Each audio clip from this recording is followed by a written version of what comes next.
Selamat sore semua. Bagaimana kabarnya saat sore hari ini? Baik, Bu. Alhamdulillah. Selamat datang di kelas SPK Prakarya. Saat ini kita akan membahas mengenai konsep dan komponen modul ajar dengan fasilitas Bapak Dede Munawar. Terima kasih Pak Dede sudah bergabung bersama sore hari ini. Sama-sama, Bu Saya Hesti. berikan kesempatan kepada Pak Dede memaparkan mengenai konsep dan komponen modul ajar. Terima kasih, Bu Hesti, atas waktunya yang diberikan kepada saya bahwa ini di dalam rangka pelatihan program sekolah penggerak. Kita berada di kelas SPK Prakarya 147 SMP SPK 03 TKP LB. Alhamdulillah bisa bertemu dengan Bu Hesti, lalu tetap ceria, tetap bahagia, cantiknya bertambah. Bu Hesti. Wah, luar biasa Pak Dede. Capek ya? Iya, biarin capek juga karena kita butuh Bu Hesti. Kemudian Ibu Sri pun kalah cerianya, tidak kalah saya itu bagus, syukur alhamdulillah ya, beri kesehatan oleh Tuhan yang Maha Esa. Tapi saya mau tanya dulu ini, Bu Hesti ini mana sih? Wah, saya orang ini kalau bisa dibilang saya orang Batak Pak. Campur Sunda jadi blasteran domestik ya kalian. Itu blasteran Oh, jadi Bu Hesti itu orang alhamdulillah bisa bertemu dengan saya ya Bu. Ibu, Ibu Sri dari mana ya Bu Sri?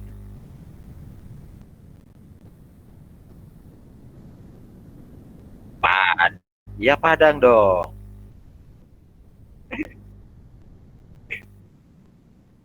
Ah gitu. Tang Bu Sri di mana?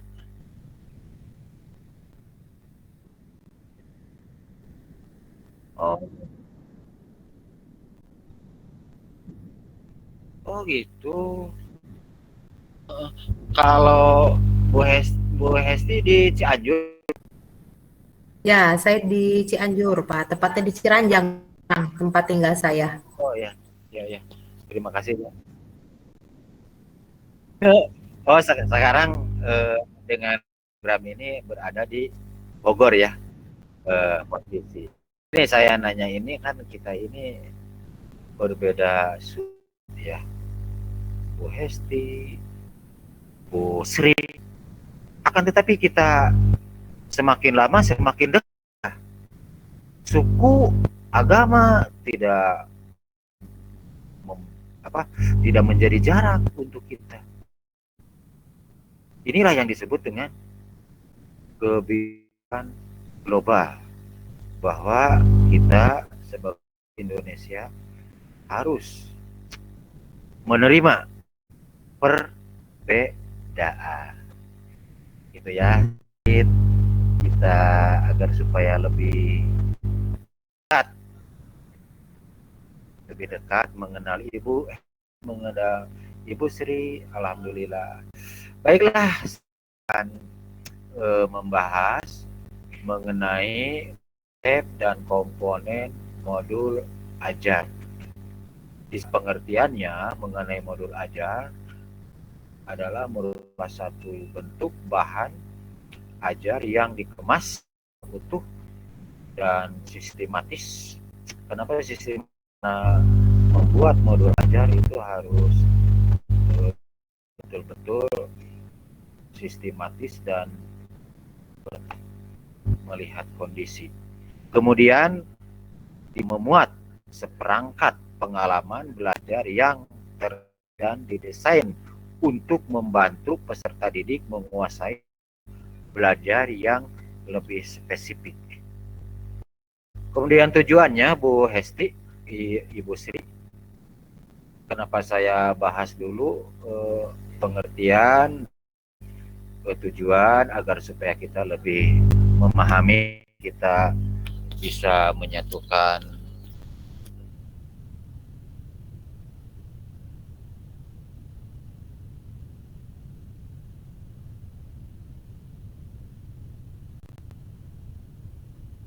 pembelajaran secara tuntas, karena materi belajar dikemas dalam satu kesatuan yang utuh.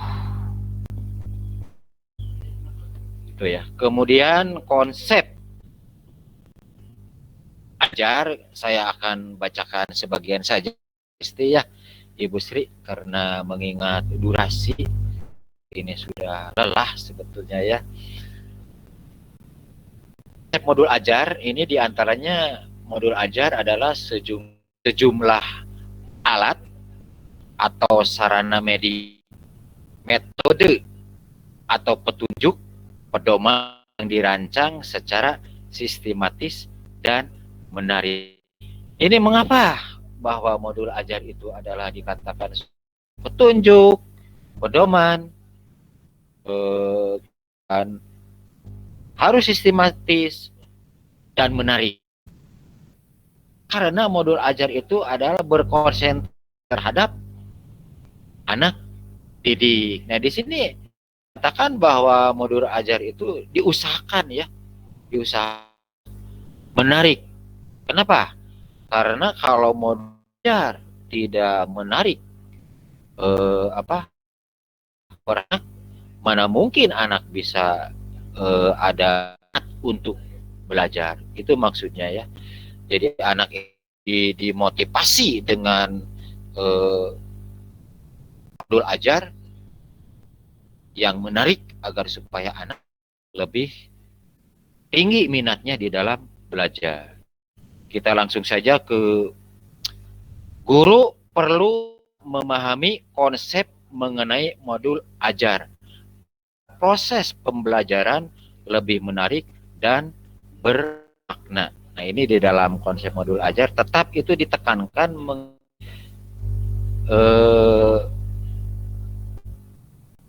atau proses pembuatan modul ajar itu hati ya. Jadi harus menarik.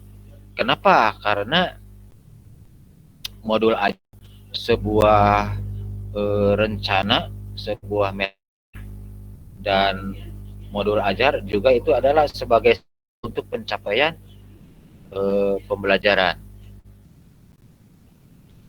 Kemudian di dalam ajar ada juga beberapa komponen, Bu Hesti, Ibu Sri. Di antara komponen modul ajar adalah ada umum, kemudian komponen inti, dan juga pikiran. Tidak bisa dibacakan semua ya, mengingat Bu Hesti. Di dalam informasi umum itu mengenai identitas, kemudian kompetensi, awal profil pelajar Pancasila. Hanya sebagian saja ya. Komponen inti di dalam komponen modul ajar adalah tujuan pembelajaran, kemudian pemahaman, dan pertanyaan pematik. Ada juga asesmen. Kemudian ada lampiran. Ya. Ini lembar kerja, ini sangat penting. Lembar peserta didik. Kemudian bahan guru dan peserta didik. Selanjutnya glosarium dan daftar pustaka. Mungkin hanya itu ya saja yang dibacakan. Itu silahkan ya. Ini dari pertanyaan mungkin ya. Silahkan peserta untuk bertanya apakah itu atau Ibu Sri agar supaya kita lebih di dalam komponen modul ajar. Baik, Pak Dedek, terima kasih buat waktunya nih. Sangat pokok pembahasan kita ya Bu Sri ya sore hari ini. Nah, tanyakan nih Pak Dek, bagaimana cara membuat modul ajar yang baik? Bagaimana cara membuat modul ajar yang baik? Pencerahannya, terima kasih. Pertanyaannya sangat bagus. Ini menunjukkan bahwa Ibu Hesti betul-betul ingin mendalami ya ini tentang modul ajar. Ya kalau seorang guru tidak modul ajar, bagaimana kita bisa menyampaikan materi terhadap anak ya kalau modul ajarnya asal. Di sini ada langkah-langkahnya Bu Hesti bagaimana membuat modul ajar yang baik. Contohnya ada menetapkan atau merumuskan tujuan instruksional umum jadi tujuan instruksional khusus. Kemudian butir-butir soal evaluasi guna mengukur pencapaian khusus dan mengidentifikasi pokok-pokok ajaran yang sesuai dengan tujuan khusus. Nah, ini tetap ada sinkronisasi antara modul ajar dengan kondisi si anak atau kebutuhan anak. Mungkin itu Bu. Silahkan. Baik, terima kasih Pak Dedek. Ternyata dengan Pak Dedek saya jadi memahami bagaimana cara membuat modul ajar yang baik. Ya, apakah Bu Sri kira-kira ingin bertanya? Kira-kira ini kayaknya Bu Sri wajahnya udah menunjukkan ada sebuah pertanyaan. Ya, silakan Bu Sri.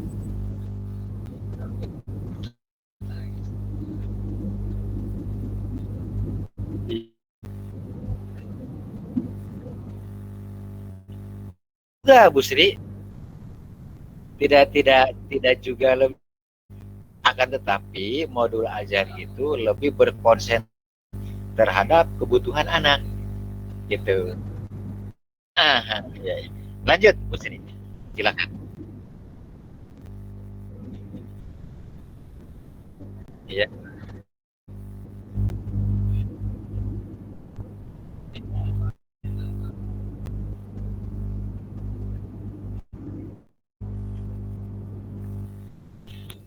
Terima kasih yang sangat bagus Ibu. Kenapa demikian? Karena kalau kita mempunyai program apapun ya, sebagus apapun, tapi tidak ditunjang dengan sarana ya sama juga bohong ya. Itu suatu hal yang mutlak sarana untuk menunjang ketercapaiannya pembelajaran, karena sarana itu adalah merupakan suatu pendukung atau fasilitas bahan yang dibutuhkan untuk menunjang pembelajaran. Sarana merujuk pada alat, bisa alat ya Bu Sri, kemudian bahan yang digunakan. Sementara prasarana di dalam materi dan sumber bahan ajar lain yang relevan yang digunakan dalam kegiatan pembelajaran. Mungkin itu jawab. Mudah-mudahan tidak puas.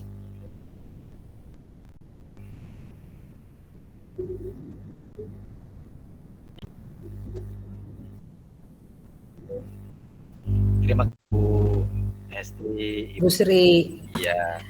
Pak Dedek banyak. Ya, ada penjelasan sedikit mengenai paradigma ya, bahwa sekarang dipelajari tentang komponen modul atau konsep modul itu, karena memang di dalam sekolah penggerak itu nanti yang dipakai itu adalah modul ajar. Modul ajar itu pengganti dari RPP. Kalau kata Ibu Sri tadi RPP itu apa bedanya? Kalau modul ini lebih memberi kepada anak untuk berkreatif, kemudian untuk mandiri, kemudian menjadi anak yang pelajar Pancasila, gitu ya, gitu. Apa ya? Jelek RPP, tapi sekarang zaman milenial berbeda dengan dulu zaman kolonial. Kemudian anak kalau metode pembelajaran tidak dirubah, maka anak tidak akan tertarik dengan pendidikan. Kenapa? Karena kalah dengan permainan-permainan di luar. Main, ya kita tahulah, lebih ketertarikannya itu justru di luar pelan. Kenapa? Karena memang kita belum tidak menyesuaikan. Nah, sekarang mencoba programnya, yaitu dengan sekolah guru penggerak, kemudian perangkatnya juga menjadi modul ajar, isinya itu apa, yaitu ternyata berkontribusi kepada kebutuhan atau kemudian kreativitas anak lebih ya mungkin itu ya yang perlu disampaikan, yang bisa disampaikan Bu Hesti. Baik, jadi pada intinya simpulkan bahwa modul ajar adalah tongkat bagi kita para pendidik pembelajaran kita untuk sekolah penggerak ya Pak De ya. Iya. Ya, terima kasih Pak De buat waktunya, luar biasa, paparannya sangat menginspirasi sekali ya Bu Sri ya buat kita sebagai di sekolah penggerak untuk lebih memacu lagi, membuat kreatif dan modul ajar yang menarik baginya buat siswa. Terima kasih buat waktunya selalu ya. Amin. Sampai berjumpa kembali di IHT selanjutnya. Demikianlah IHT kita saat Bapak Ibu. Terima kasih buat waktunya dan tetap jaga kesehatan. Assalamualaikum warahmatullahi wabarakatuh. Waalaikumsalam warahmatullahi wabarakatuh.